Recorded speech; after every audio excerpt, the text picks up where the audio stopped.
afternoon. Good afternoon. This is a wonderful day. It's a day that God has made. I am so happy. I am so glad in this day because if it were not for God, we would not be here today. And I believe that with everything in me, with everything. And so I give Him thanks. Dear God, as I sit before you to speak, I pray to you that my soul you will keep. And if I should die before I finish, I pray to you, dear God, in the name of Jesus, that any outstanding sins will be forgiven. Amen. Today we're going to talk about helping people or trying to help in different situations. So, can we always help? Is our help always accepted? Do we always get to help? So, we're going to dig into that today. Talk about helping. Helping, can we always help? So, I'm going to go into it, and the camera is working today. Just doing my intro here and just thankful to God because He has blessed us to live to see another day. And for that, I am happy and I am thankful because, and these topics come, they come to help me, they come to help each of us. So, how can we help people? Does everybody want help, or do we want help from other people? Is it easy for us to accept help? I'm going to talk about these things today. Thank you so much for being with me. Thank you for being with me. And so I want to start out, and I am in Tiny Buddha. You know, this is one of my favorites too, Tiny Buddha. And so I'm going to start out we're talking about help, okay? And what is this, Thursday? So Tuesday, I talked about when you feel looked over or overlooked. So today I'm going to start out with 7 things to remember when people don't support you or when they don't help you. So that's going to go into talking about help, giving help. Can we help everybody? Are we shy about accepting help? The whole works. So thank you for being with me. 7 things to remember. So we have to first put ourselves where we need to be in order to be able to understand and help someone else in whatever. Okay. Oh, and before I start, I want to remind you and make others aware of the this coming Saturday, which is the 24th of February. We will be at the Friendship West Baptist Church, and that is the church that is pastored by Pastor Freddie Haynes, okay, here in Dallas. So we will be there beginning at 9 a.m. for the Church for African American History and Research Conference. This is the 15th conference. The director of this conference and the founder of the center is Evangelist Glenda Williams Goodson. So on this day, we'll have different people speaking, but the key speaker who will be uh, afternoon. But if you don't come like at 9 o'clock, you're going to miss lots of things. But our afternoon speaker, the key speaker, is the supervisor of women of the Church of God in Christ, Barbara McCool Lewis. She will be speaking. So I'm inviting you to come, and you can go online and look up CAACHR or look up Glenda Goodson online, and you will be able to find out how you can be able to get there and be a part of it. But this is the 15th year, and it's been better and better and better. It started out very good, and it's getting better and better and better every year. So I'm inviting you to come out and be with us, God willing. 7 things to remember when people don't support you. 7 things to remember when people don't support you. Now we're talking about help. We're talking about I asked the question, Can you help everybody? Does everybody want help? Is it easy to accept help?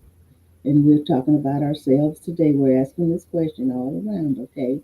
All right, 7 things to remember when people don't support you. You know, sometimes people don't want to help you, they don't want to support you. So, these things here in Tiny Buddha by uh, Alden Tan. Alden Tan. I'm going to read. He says, 7 things to remember when people don't support you, when people don't help you, okay? When people don't help you, if people decline, they say, I can't help you, I don't want to help you. Don't give up on what you are doing, okay? Don't give up. That's my main thing here. This is point of view. This is point of view.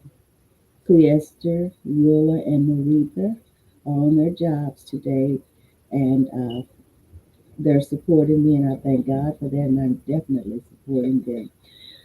And this is a quote by Theodore Roosevelt.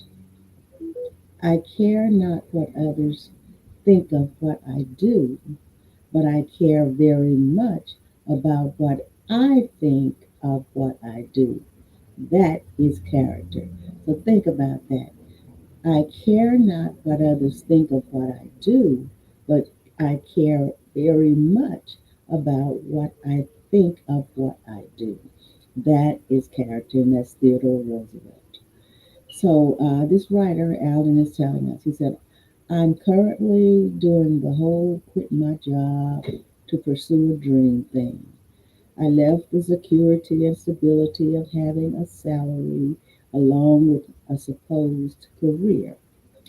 Back then, I didn't really know what I was doing. I had no experience in blogging, plus, I didn't exactly have the confidence to market and start running a business. Sounds crazy, right? This is a question he's asking. He just said, sounds crazy, right? You can imagine the reaction I got from my friends and family. Oh, yes. We can recall some moments when we told people our intentions, and we've seen some looks from out of this world almost, haven't we? So he said, you can imagine the reaction I got from my friends and family. The support was next to nothing, and people generally never understood what I was doing, what I was trying to do. And you know, some people, they have your best interests at heart, and they judge you by what they would or would not do, or what they think they can or cannot do. And that's basically what it boils down to. They're judging according to their limitations. But we have to make sure that we are not deterred by other people's negativity, okay? So he said you can imagine the reaction from the friends and family. You can imagine all of that from the friends and family. I'm doing my phone here so I can monitor. My internet was working today with AT&T, but my phone didn't work, so it came on just a little while ago. Just the phone service part of it, and I couldn't. My messages wouldn't go through anything like that. But now it's working. Thank you so much for being with me. I appreciate you being here with me. So you may not have done something huge like make a career shift, but perhaps you offered a different opinion and everyone just disagreed. Oh, yes, or they went quiet on you, okay? So you would have expected more from your loved ones. I know how disheartening that can be. You expect support and you expect encouragement from people you consider close to you, only to be completely rejected, to be completely criticized, and, or worse, laughed at. And have you ever been laughed at? Oh, I can imagine. So it can be really hard to swallow all the noise around you. He said, I was taken by surprise by some of the things I heard from friends. Some of the comments were particularly hurtful. I think it boils down to learning how to not care so much about what others think, and also, conversely, understanding what goes on in their minds. Because when people uh, speak negative about your idea, sometimes it's not that they don't want you to succeed, but I think they're just thinking on their level, what they feel like they could or could not do. Okay? So I've come up with a little guide. So he came up with a little guide of reminders that he said he hopes you can help you keep going if you feel alone, because sometimes it seems like nobody sees it or understands it, but you cannot give up because of the naysayers. Okay, some people have your best interest at heart, but you have to go on and on. And I remember when President Barack Obama, he had 2 terms, 2 wonderful terms, no scandals, no nothing. Whatever they tried to uh, find negative, the positive always came out. So that's not what I'm talking about. But anyway, when President Obama, I heard him say, and I think Vernon Jordan even said this himself, when Barack Obama pitched it to him that he wanted to run for president, he told him no, but he listened to him. And he made up his mind, Barack Obama did, to go ahead and run for president. And he was successful at serving 2 terms as president of the United States of America.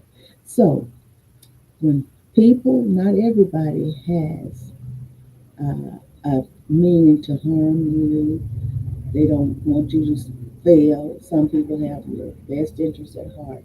But you have to go with what you know is best for you. And Ella Days would say, nothing beats a failure but a try. And then, as I was presenting some months ago, it said it's okay to fail, but don't give up, okay? If you don't get it the first time, try it again until you succeed, all right? No, number one, passion is priority. So these are what he came up with to help us when people don't want to help us. So this is what we have to, and I'm trying to encourage everyone that I can. Everyone, bring this positivity into your mind. You can do whatever you put your mind to do. You have a mindset to do. You have to study it, you have to research it, you have to go the best avenue for you. But if it's for you to do it, you can do it. Okay? So, number one, your passion is priority. A lot of people go through the motions in life, not doing what they love. They end up constantly looking back, asking themselves, what if? And that is so true. And I don't want to be one of those people. I just don't. Whether people support you or not, do you really want to look back in regret one day down the line? Do you really want to look back in regret? To not know what could have happened if you tried to do what you really wanted to do? So, this love of yours is one of the most important things in your life. Follow your heart and not the words of others just to live up to their expectations. And that's what hinders us so much, trying to live up to other people's expectations. And if they don't feel like, in many cases, that we're living up to their expectations, they will freeze up on you lickety split. All right? Number two, life is short. People say life is short. They say that. People say life is too short. But just think about this, the time you have allotted. Don't worry about life being short or too short. You take that time and be concerned about accomplishing the things that you want to accomplish. Okay? They say life is short. This is what he said. It may be a little disheartening to have people around you discourage you, but remember life is short. And I don't do that and say that anymore. That's like a cliche. That's something that we say and people say life is too short, life is too short. But take the time that you have and do what you can do in the lifespan that you have because we don't know how long we will be here. We're destined to be here, but don't waste time worrying about maybe not being able to accomplish your goal. If you don't ever start the goal, you don't know when you will accomplish it or not. So at least you will have the satisfaction of knowing that I did do what I wanted to do. Okay? So do you really want to spend your time feeling down over others' words when they're completely unwarranted, they're completely baseless, and probably not making any kind of sense. Do you want to do that? Do you want to spend your time or do you want to spend your time doing what you want to do? Do you really want to pull back on following your dream or doing what you want because of others and start living a life that probably doesn't fulfill your potential? Do you? Remember, he's saying, this is his point of view, that life is short and it will be easier to stick to your own convictions when other people disagree with your choices or put you down. And we do come across a lot of that. And sometimes they won't say it to your face, but they'll say it to other people. And eventually it will get back to you. Okay, number three, others may not fully understand. And this is so true. When people don't support you, they don't want to help you. Sometimes they just don't understand. Okay, people who don't support you and discourage you may not actually, when they don't support you and then they discourage you, also, they're not, may not actually be bad people. Remember, I said this in the beginning. Sometimes it's not that they want to harm you, they have your best interest at heart, but then they're judging you by what they think and their mentality. Okay? So it said you may not actually be, they might not actually be bad people who intentionally want to destroy your dreams. Sometimes they just don't understand why you do what you do, so they voice out their concerns, which may make them seem dissenting. And he said, I personally try not to take it to heart when people discourage me. I see it as they need a little education and explanation, or sometimes I just ignore them. So if anything, if anything, since they don't fully understand, he said, I don't see why it's something to be upset over. Because sometimes you just can't, some people just don't get it. They just don't get it. Okay? So sometimes don't be upset. You just go ahead and continue your task, what you're working on. Okay? Number four, sometimes others are insecure. This is for real. When people don't want to support you. All right, this is what we're talking about. We're also talking about some things and some people just can't be helped. And then we're talking about okay, when people don't want to help you, so these are some reasons that they might have, okay, or that might be in play. Sometimes others are insecure. Sometimes when people don't support what you're doing, it may be more about them than you. Okay? It could be plain ignorance or even jealousy. But some people tend to attack things that are new to them. So again, don't take their words to heart. If their criticism isn't constructive in any way, they may be discouraging you because of their own fears and insecurities. Did not say that. Oh, yes. Number five, anything is possible. And I believe that. I believe that. I believe that. And remember the scripture I can do all things through Christ which strengtheneth me. I believe that's a true, true, true, true, true. Okay? Anything is possible. Nobody can predict the future for certain. The people who don't support you might paint a gloomy picture of what's to come if you do what you want to do. Yeah, they can paint those gloomy pictures, can't they? What if this and what if that? Do you have enough of this? And what if this doesn't work? Okay, now you don't know the future either, but do you want to listen to others instead of believing in yourself? Don't let objections from others become your truth and limit you from creating what you want in life. Anything is possible if you believe in yourself and work hard. All right. Number six, you can do this without their support. Done it, done it, done it. How about you? It's natural to want support and encouragement from the people around you, but it is possible to do what you want to do without it. It's so possible. I am a living example and witness. Just think of how many successful, inspiring people took the road less traveled. You're a very powerful being, and I'm saying this. He wrote it, I'm saying it, I've said it before. You're a very powerful being just by yourself. Believe in that, don't give up, and you'll go a long way, whichever road you take. And I believe it, I really do.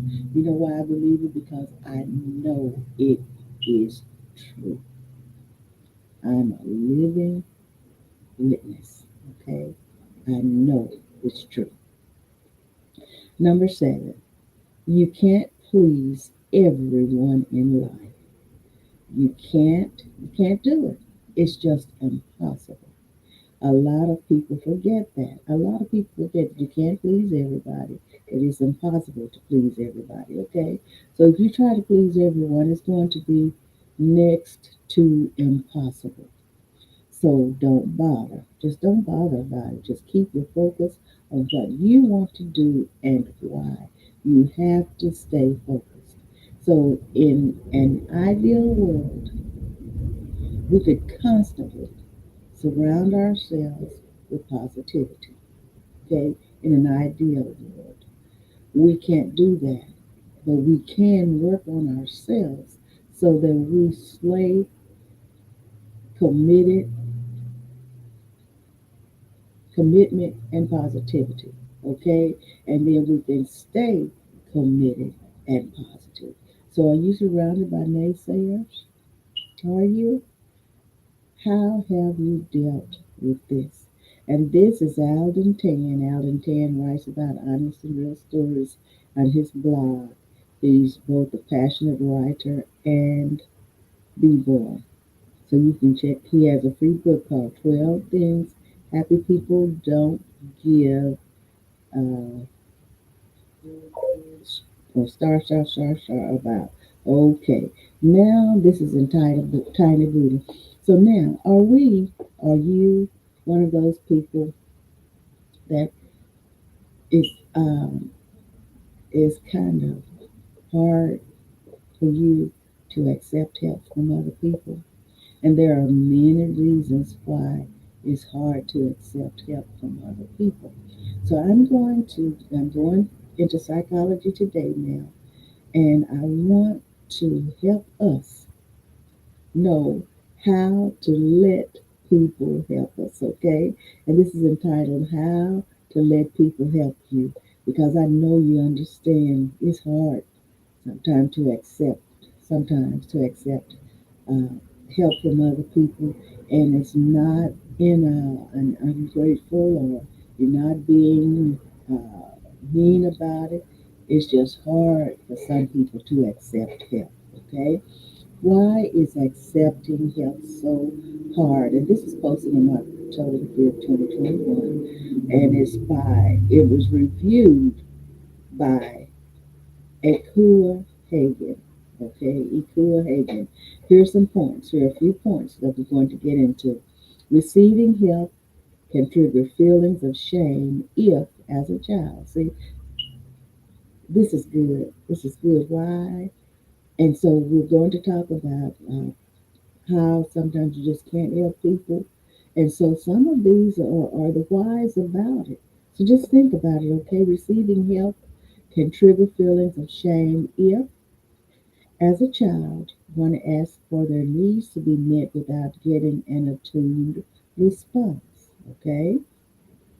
Next point, learning to accept help requires, among other things, the willingness to drop the idea that one is a burden if they do. Oh, yes. The next point is accepting help and generosity can bring out a caring response in others and lead to deeper emotional closeness.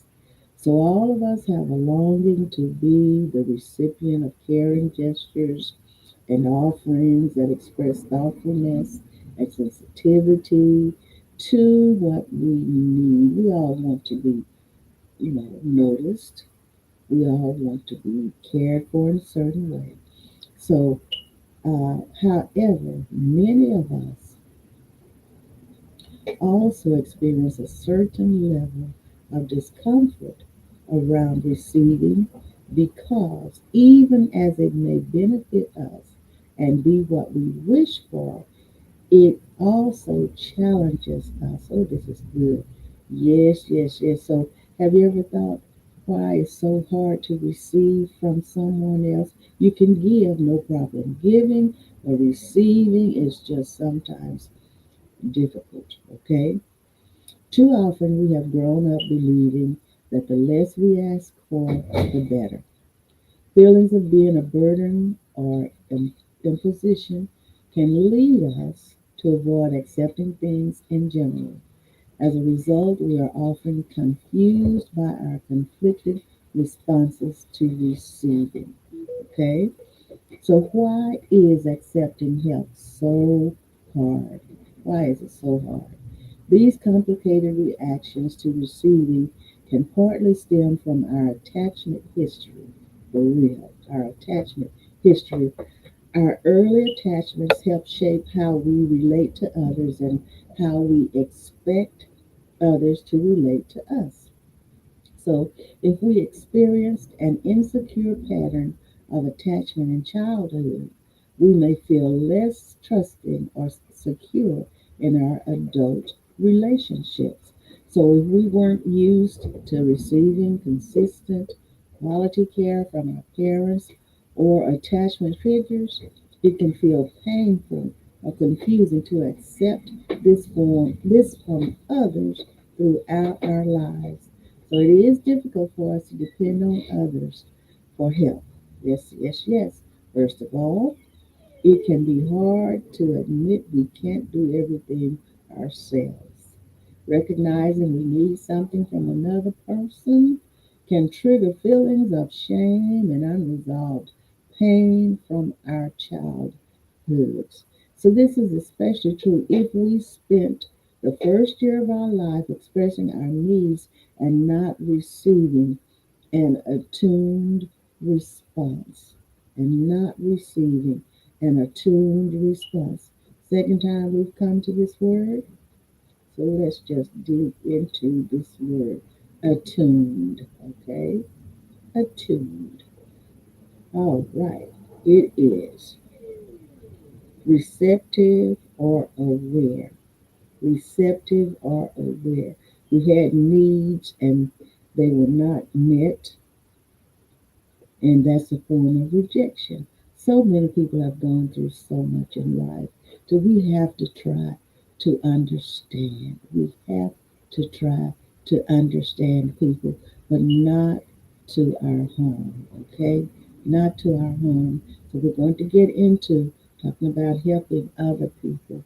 Why it's hard to help other people, why you can't help other people, why you can't help some things. Some things happen we have no control over. Many things happen. It just can't be helped. It's got to be what it is.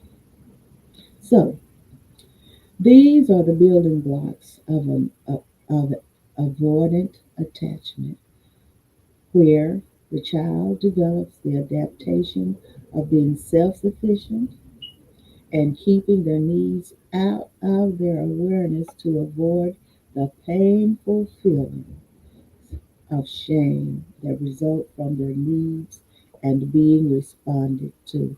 Some people, what is it, put on a facade, they cover up, they compensate for not having what they needed.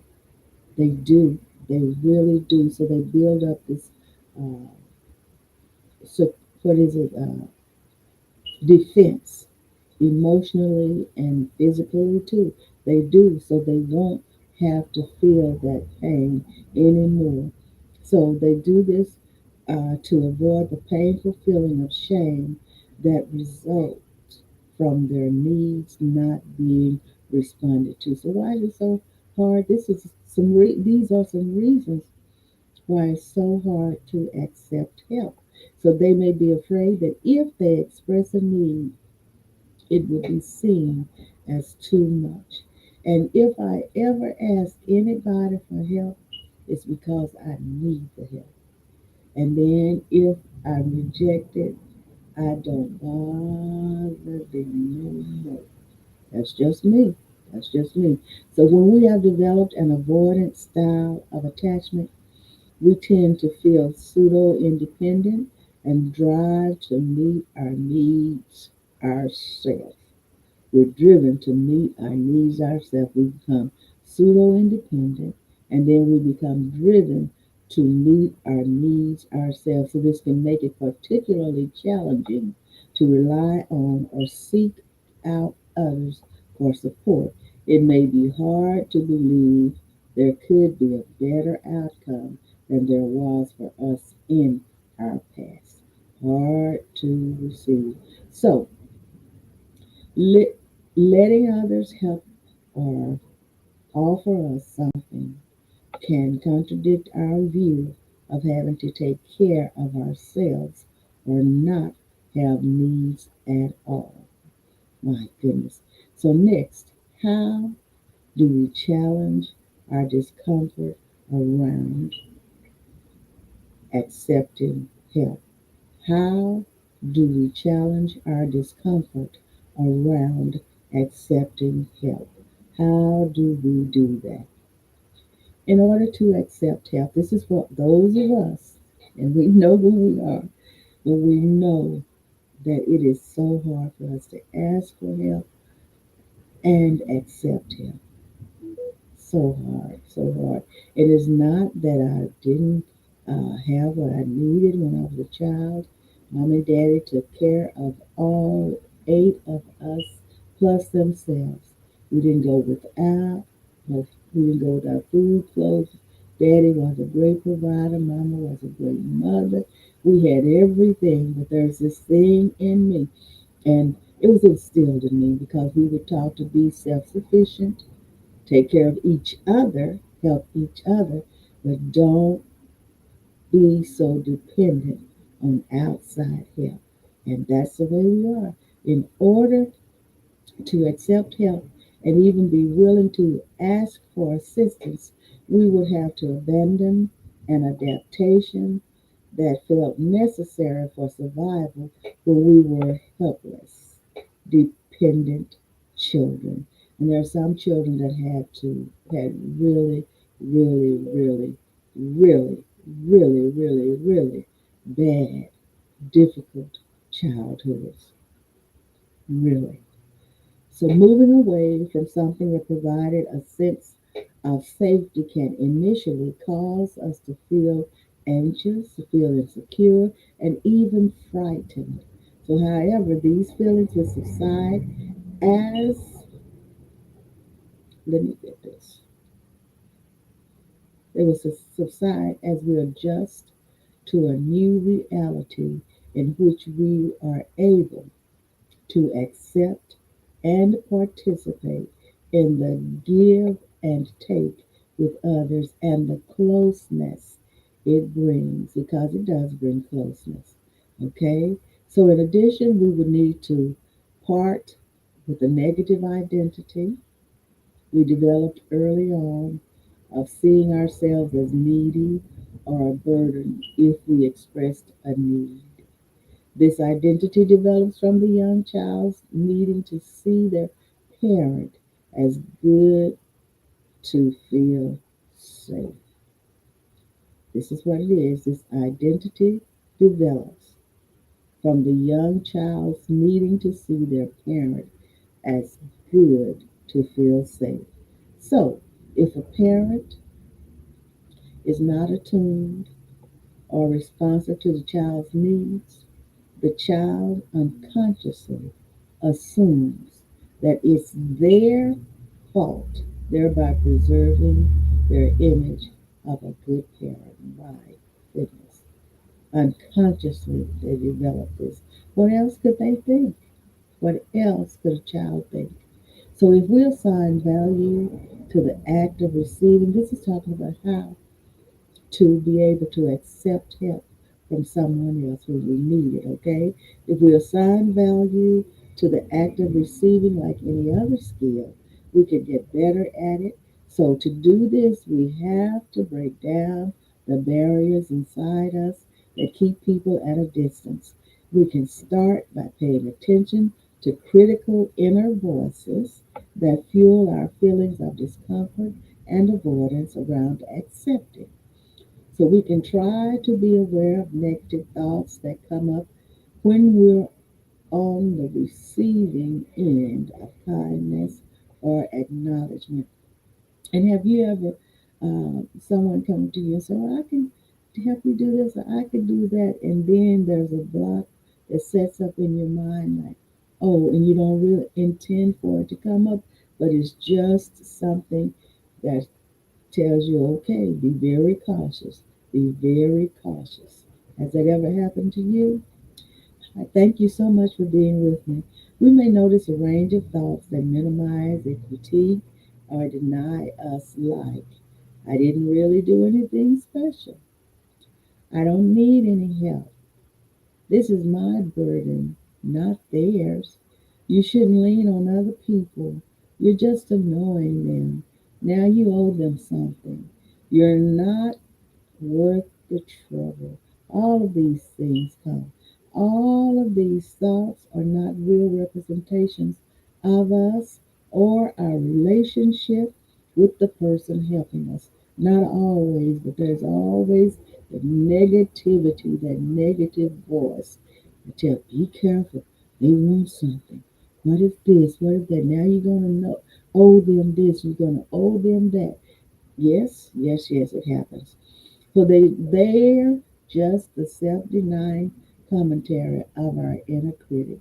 All these thoughts that come into our minds. So in addition to ignoring and outright acting against the advice of our inner critic, we can start to explore our attachment patterns and how they may be influencing our ability to accept generosity from others.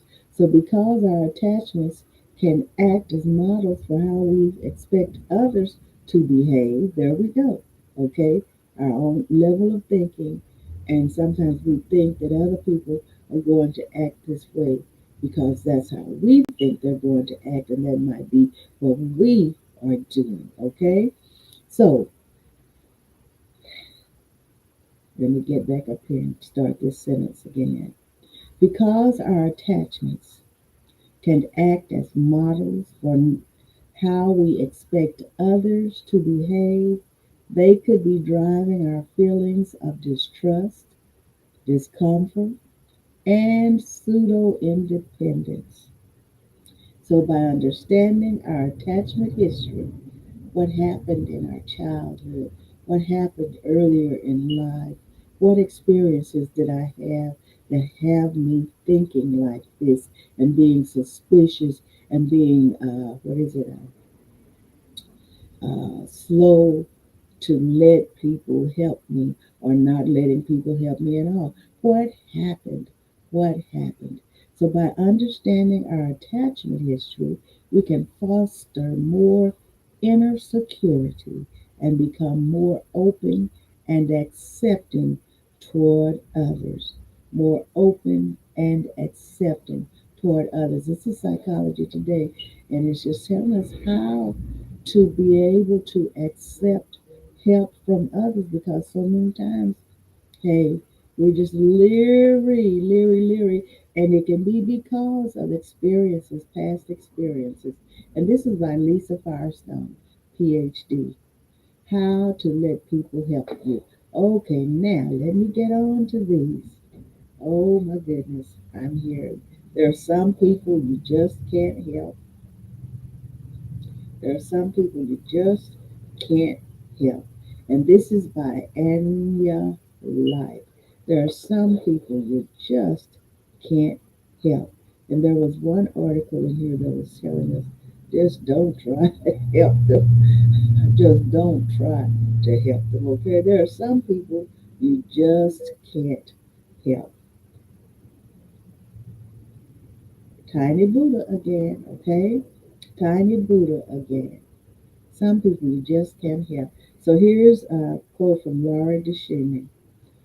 Be there, be open, be honest, be kind, be willing to listen, understand, accept, support, and forgive. This is what it means to love. All right. So she goes on to say, a few months ago, I was totally freaked out. She said I was having a cup of tea with a soul sister friend, and we were in deep conversation. I was crying.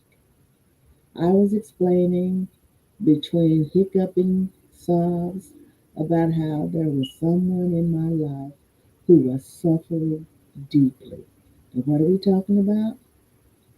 There are some people you just can't help. So she's having a conversation and she is so upset, okay?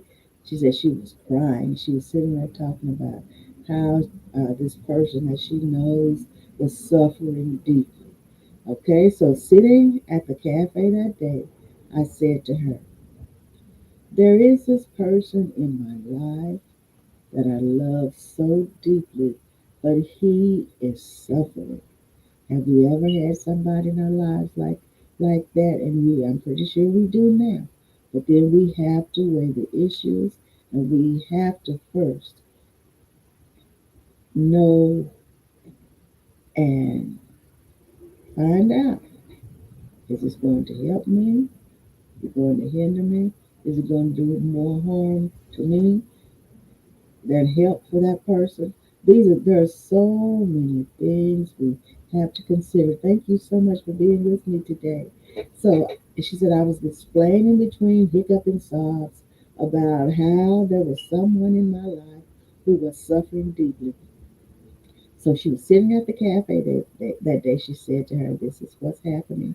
This is the person in my life and I love so deeply, but he is suffering deeply. She said, I told her about all the ways I was connected to this very special person and told her about how I was committed to helping him. My friend was emphatically listening and my story went on and on.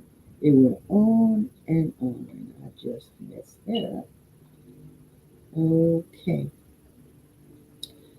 so he's so depressed. She's talking to a friend. He's so depressed. When I'm around him, I just suddenly feel so sad. I feel his pain is so deep. I have tried to share my wisdom with him to help him evolve out of the depressed rut, but he won't listen. I know he can make a change, but he just won't listen to me. It's like his ears are closed to me. What do I do? How can I help him? Have you ever? I remember one time I was talking to me. He was a veteran, and we were very good friends. And he would tell me some of the things that would go on, like in wartime and things that happened. And he said to me, I don't deserve help. That's what he said. I don't deserve help. And I kept trying to help him and be positive. And sometimes it would help, and sometimes it wouldn't. Hello, Lady Patsy. Hello, Lady Velma. Velma, yeah, you have to know that person you're asking. That's true.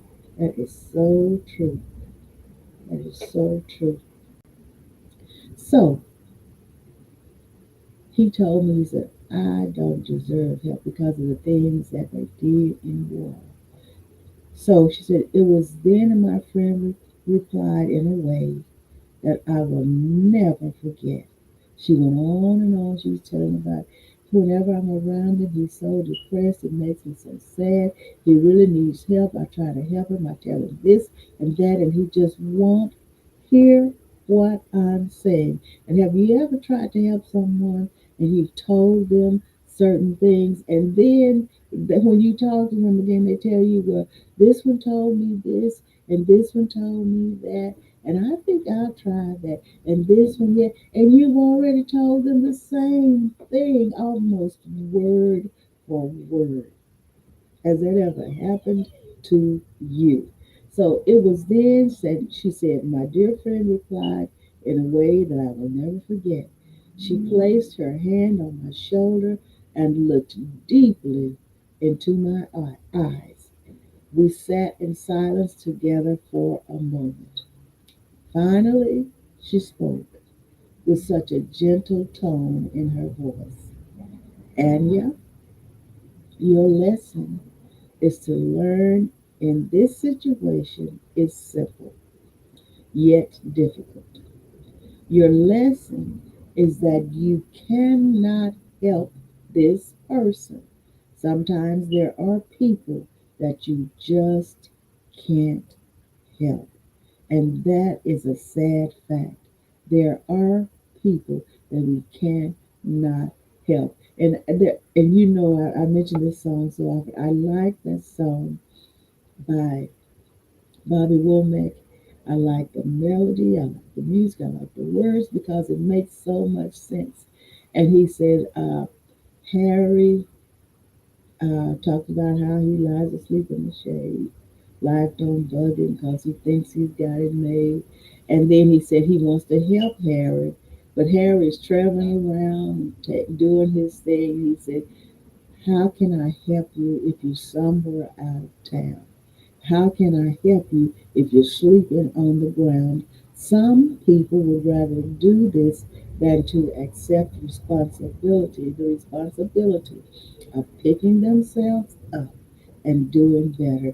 So we've seen people that we cannot help. I even, and I'm not talking bad about these people. That's not what I'm doing. I'm not berating people or anything, but like when you go to the store sometimes, you pull up at the store, like one of the what is it, convenience stores, and there are people out there just waiting for people to drive up and walk by and ask them for money, or they'll say, I'm hungry. And so one time, and I was sincere. And you don't, I don't have to explain it to you, but there was a man, he said, I was going into church, said, ma'am, I'm hungry. Uh, would you give me something, give me something to eat? So I went in the store, I bought some chili dogs and fixed them up real good and brought them out when I finished doing what I was going to get in, what I was going to get in the store. And I went to give them to him and said, oh no ma'am, that'll make my stomach, that'll mess up my stomach. And so I said, okay. And I just brought them on to the house and enjoyed them myself. Some people, they if you don't give them that money, I remember when Elder Davis was still here, and a lady walked by, and she asked for some coffee. As a matter of fact, we didn't have the coffee that day. We were out. You know how you run out of coffee, and you haven't gone to the store yet to get some more. So she asked him for. She was passing by, And she wanted a cup of coffee, and he told her he didn't have it. That's what I say about you preachers. And she just went on and on. Some people you just can't help. You could be nice to them, as nice as you possibly can, but they're just not satisfied. So everybody doesn't want help. Okay, so she said your lesson is that you cannot help this person. Sometimes there are people that you just can't help. And that's for real. She said, I gasped. Chills ran down my spine. Her words resonated through every cell of my body. It was all so simple. There are people in my life that I just can't help. There are people in our lives that we just can't help. You help them by just leaving them alone if that's the help that they need, okay? So simple, yet so profound. Why hadn't I realized this before? This is what Anya saying. And how had I somehow fallen into the trap of taking on someone else's burden as my own? Why had I gotten trapped in suffering by trying to fix someone who was suffering? Elder Davis used to tell me, Sister Davis, you're suffering vicariously. And I said, Oh, Davis, what does that mean? He said, you're concerning yourselves about things that you really don't need to be concerning yourself about. And remember, in our subject here, it said, some things slash people can't be helped. And so what he was saying to me, you're suffering, you can't do anything about this. You're suffering vicariously, suffering, and you don't need to be suffering or fretting over something that you have no control over. And he told me that more than once because I am a kind-hearted person. I'm a sympathetic, empathetic, compassionate person. That's just who I am. But I have learned throughout the years on how to pace it, how to think about it, talking about what is that, but when they say the childhood, how you came up and how you developed the feelings that you did. Time will teach us how to deal with some things, okay? You know that for a fact.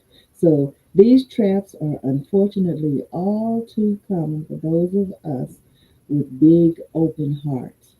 They are quite common for those of us who are caregivers, who are lovers, amazing friends, healers, spiritual way showers, and all those who wish to use our lives in service to our higher good. And some people see you coming, they know you want to help, and by golly, if they can take advantage of you, they will. And then some people are so insensitive to you helping them to they're ungrateful, ungrateful. So since that day at the cafe, she said, I've been thinking a lot about my sweet friend's advice, and I've come to a few insights of my own. That helped her out, didn't it? I hope this is helping us out today. I know it's helping me. So first, in order to be helped, a person must first ask for help. Because have you ever, I didn't ask you to help me. You came along with that. I didn't ask you to help me. A person must make themselves available, vulnerable, open, and humble. And this is not easy. It's really not easy. Like I was saying, it's hard to accept help. It's hard to accept help when you're independent. You're independent. And this is not easy. It's not easy to be open. It's not easy to say, I don't know, please help me. It's not easy. And then sometimes you have experiences. I know one time someone suggested to me that I let someone assist me in doing a project that I was doing. And so I did. I did reach out, and then he had said something to her too. So for her to help me, and by golly gee, if she didn't try to take over the whole thing. So I had to just back off and then let her go her way and I went mine. So there are so many things that can happen and can make us feel the way we feel about asking for help and accepting help and then trying to help someone else. Because sometimes people say, I didn't ask you for help. You did that because you wanted to. Okay? So, second, in order for you to help someone with your words, that person must first resonate with the kind of wisdom you have to share. As a matter of fact, she said, my depressed friend has a totally different worldview than I do. So it's no wonder that he wasn't open to my words of advice. There are 1,000 paths and 1,000 ways to interpret the world. So my way may not be your way, and your way may not be your neighbor's way. We are often so different in our concepts and language for interpreting this mysterious thing called life. We all have our opinions of what it's supposed to be. We all have our own goals and our aims of what our life should be, what we want it to be, and if we don't, we should have some goals in mind. And we've had many accomplishments throughout our lives, but there are yet other things that we want to accomplish too. So you cannot live life successfully without having hope for the future, even if it's a second away. Have hope for the future. Look forward to the future, okay? So, in short, for a person to want your help, that person must be somewhat already aligned to your philosophical or spiritual worldview. So, further, in order for a person to receive your help, they also must present themselves to you in the most perfect, synchronistic moment. Indeed, they must be standing before you in the most precise, delicate moment, the moment just before the blossoming, just before the great change occurs. It can be as small as a split second of opening. So, timing is everything. Timing is everything. That's how we live on time. Timing is everything.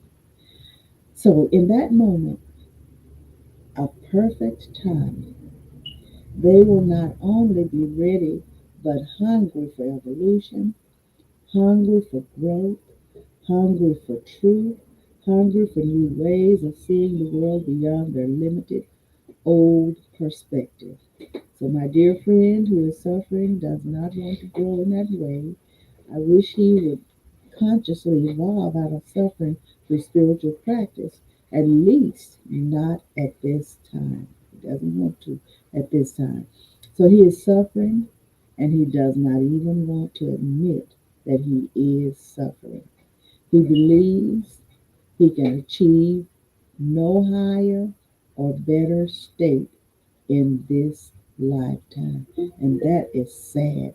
Oh my goodness. This is a reminder in the webcast. Okay, it's time for me to end the webcast, and I have some of this left. This is a but thank you. You see, I said Alexa so she could tell me about my time. I love you so much. God willing, next week I will finish this, or else I will go ahead and do the podcast and finish it and upload it. Okay, I love you so much. Enjoy the remainder of your day. God willing, I will those of you who are coming to the conference, God willing, will see you Saturday beginning at 9 a.m. at the Friendship West Baptist Church here in Dallas, Texas. Thank you, thank you, thank you. I love you so much. Thank you so much. You are wonderful. You are awesome. Thank you. God willing, Saturday night at 7:39 p.m. right here, and Sunday morning at 7 a.m. Enjoy the remainder of your day. I love you.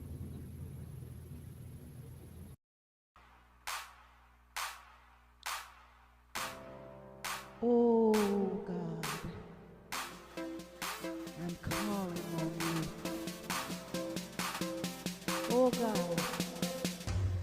enlisting the saints to pray. Can you hear me? Can you feel it? Can you hear it? Can you feel